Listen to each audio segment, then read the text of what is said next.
আসসালামু আলাইকুম। বাংলাদেশ বেতার, রাজশাহী। স্থানীয় সংবাদ পড়ছি মোহাম্মদ শহীদুল হক সোহেল। রাজশাহী জেলা প্রশাসকের দপ্তরে প্রতি সপ্তাহের বুধবার গণশুনানির মাধ্যমে অনেক জটিল ও গুরুত্বপূর্ণ অভিযোগ বা সমস্যা নিষ্পত্তি সহ অসহায় ও দুস্থদের মানবিক সহায়তার পাশাপাশি সরকারি অনুদান প্রদান করা হচ্ছে। এতে করে উপকৃত হচ্ছে সর্বস্তরের জনগণ, যা আদালতসমূহে মামলা জট কমাতে সহযোগিতা করছে। জেলা প্রশাসক কাজী শহীদুল ইসলাম নিজে এই গণশুনানি গ্রহণ করেন। আজও এই গণশুনানি অনুষ্ঠিত হচ্ছে। ভূমি সংক্রান্ত জটিলতা, চিকিৎসা সহায়তা, কর্মে অদক্ষতা, বেকারত্ব, আর্থিক দুর্দশা সহ বিভিন্ন সমস্যার কথা নিয়ে জেলার বিভিন্ন প্রান্ত থেকে আগত মানুষ জেলা প্রশাসকের সঙ্গে সাক্ষাৎ করেন। জেলা প্রশাসক মনোযোগ সহকারে সকলের বক্তব্য শোনেন এবং সংশ্লিষ্টদের প্রয়োজনীয় পরামর্শ, দিক নির্দেশনা ও সহায়তা প্রদান করেন। গণশুনানির শেষে সমস্যার ধরন অনুযায়ী পুলিশ সুপারের কার্যালয়, জেলা পরিষদের সিইও, পানি উন্নয়ন বোর্ডের নির্বাহী প্রকৌশলী, জেলা রেজিস্ট্রারের কার্যালয়, সংশ্লিষ্ট উপজেলা নির্বাহী অফিসারের কার্যালয়, বিভিন্ন ভূমি অফিস, জেলা সমাজসেবা অফিস, সিভিল সার্জন অফিস সহ সংশ্লিষ্ট দপ্তরে প্রয়োজনীয় নির্দেশনা ও পরামর্শ সহ প্রেরণ করা হয়। দীর্ঘদিন পলি ও মাটিতে ভরাট হয়ে নাব্যতা হারানো বগুড়ার 15টি খাল পুনর্খনন শুরু করেছে পানি উন্নয়ন বোর্ড। প্রায় 30 কিলোমিটার দীর্ঘ এসব খালের কাজ শেষ হলে বর্ষার পানির সংরক্ষণ, জলাবদ্ধতা নিরসন এবং কৃষি জমিতে সেচ সুবিধা বাড়বে বলে আশা করছেন কৃষকরা। পানি উন্নয়ন বোর্ড জানায়, জেলার নদী খালের নাব্যতা ফিরিয়ে আনতে 23টি নদী ও 79টি খাল উদ্ধার এবং পুনর্খননের মহাপরিকল্পনার অংশ হিসাবে এ কাজ চলছে। বর্তমানে 4টি খালের কাজ শেষ হয়েছে, 7টি কাজ চলমান এবং 4টির কাজ শুরুর প্রক্রিয়ায় রয়েছে। চলতি বছরের পুনর্খনন তালিকায় রয়েছে শিবগঞ্জের বিল হামলা খাল, গাবতলীর পাটাকাটা, নেপালতলী সহ কয়েকটি খাল। বগুড়া পানি উন্নয়ন বোর্ডের নির্বাহী প্রকৌশলী মাহমুদ হাসান বলেন, 15টি খালের প্রায় 30 কিলোমিটার পুনর্খননের কাজ বাস্তবায়ন হচ্ছে। এতে কৃষি, পানি সংরক্ষণ ও জলাবদ্ধতা নিরসনে ইতিবাচক প্রভাব পড়বে।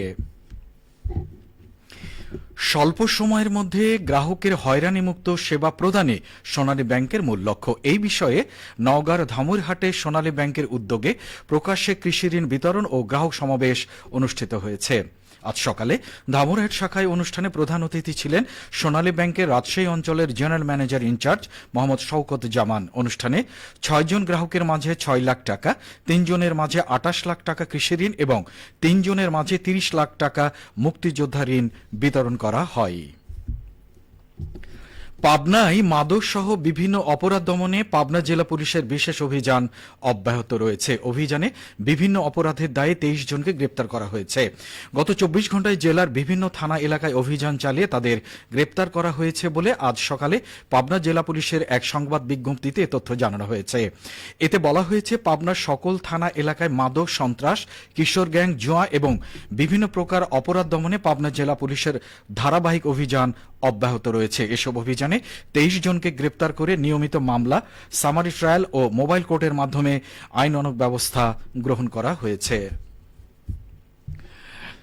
অনুকূল আবহাওয়া, উপকরণের সহজলভ্যতা, কৃষকদের প্রচেষ্টা আর কৃষি বিভাগের সার্বিক সহযোগিতায় রোপা আমন ধান চাষের প্রস্তুতি চলছে নাটোরে। এই প্রস্তুতি পর্ব আসন্ন সমৃদ্ধির জানান দিচ্ছে। এই নিয়ে এখন শুনুন আমাদের নাটোর জেলা সংবাদদাতার একটি প্রতিবেদন। সমৃদ্ধ রবি মৌসুমের প্রত্যাশায় নাটোরে এখন রোপা আমন ধান চাষের প্রস্তুতি চলছে। প্রণোদনার উপকরণ প্রদান, বীজতলা তৈরি আর জমি চাষের মাধ্যমে চলছে প্রস্তুতি পর্ব। আদর্শ কৃষক হাসান আলী জানান, বীজতলার কাজটাই চলছে, বীজতলার ওই চারাটা পরিচর্যা চলছে। তবে এখনকার বৃষ্টিতে একটা উপকার কোনটা, মাটির যে একটা শোষণ ইয়াটা তার একটু পিপাসাটা কমে যাচ্ছে, তার পানি কম লাগবে। কৃষি সম্প্রসারণ অধিদপ্তর নাটোর জেলা কার্যালয়ের উপপরিচালক মোহাম্মদ হাবিবুল ইসলাম খান বললেন, এবছর আবহাওয়াটা ভালো আছে, কৃষকরা ইতিমধ্যে বীজ সংগ্রহ করছে। আমরাও কিন্তু কৃষি বিভাগ প্রণোদনা কর্মসূচির আওতায় প্রচুর পরিমাণে বীজ দিচ্ছি। এছাড়া বিভিন্ন প্রকল্পের আওতায় আমরা কিছু প্রদর্শনী করে থাকি, সেখানে বীজ দিচ্ছি। নানানভাবে কিন্তু এই ধান চাষের, রোপা আমন ধান চাষের জন্য কৃষকদেরকে সহায়তা করা হচ্ছে। পাশাপাশি আমাদের এবছর বিভিন্ন জাতের ধান, বিশেষ করে বিধান 103 এই জাতটি কিন্তু নতুন হিসেবে আমাদের কাছে একটু ভালো জাত হিসেবে আমরা এটা প্রবর্তন করছি, এটি চাষ হচ্ছে।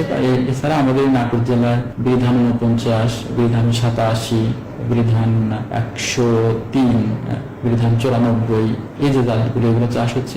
এছাড়া আমাদের বিনা নামে যে প্রতিষ্ঠান আছে, সেখানেও কিন্তু বিনা ধান 20, বিনা ধান 26 এবং বিনা ধান 7, 17 এগুলো বীজ কিন্তু পর্যাপ্ত পরিমাণে আমরা কৃষককে দিচ্ছি। তো সব মিলিয়ে আমরা আশা করছি যে এবছর আমাদের যে আবহাওয়া, তাতে যদি অতি বন্যা যে বিষয়টি এটি যদি না হয়, তাহলে কিন্তু ভালো একটি আমাদের অর্জন এই রোপা আমনের ক্ষেত্রে হবে বলে আমরা আশা করছি। কৃষকের প্রচেষ্টা আর কৃষি বিভাগের সহযোগিতায় আমন মৌসুম সফল পরিণতি পাবে বলে আশা করা হচ্ছে। ফরাজি আহমদ রফিক বাবন, নাটোর জেলার সংবাদদাতা, বাংলাদেশ বেতার, রাজশাহী। আমন ধান চাষের প্রস্তুতি নিয়ে আমাদের নাটোর জেলা সংবাদদাতার প্রতিবেদনটি শুনলেন। সবশেষে আবহাওয়া। আজ দুপুর 2টোয় রাজশাহীতে তাপমাত্রা ছিল 33 ডিগ্রি সেলসিয়াস। এ সময় বাতাসে আপেক্ষিক আর্দ্রতার পরিমাণ ছিল 72%। রাজশাহী ও তার পার্শ্ববর্তী এলাকায় আজ সূর্য অস্ত যাবে সন্ধে 6:58। সংবাদ শেষ হলো।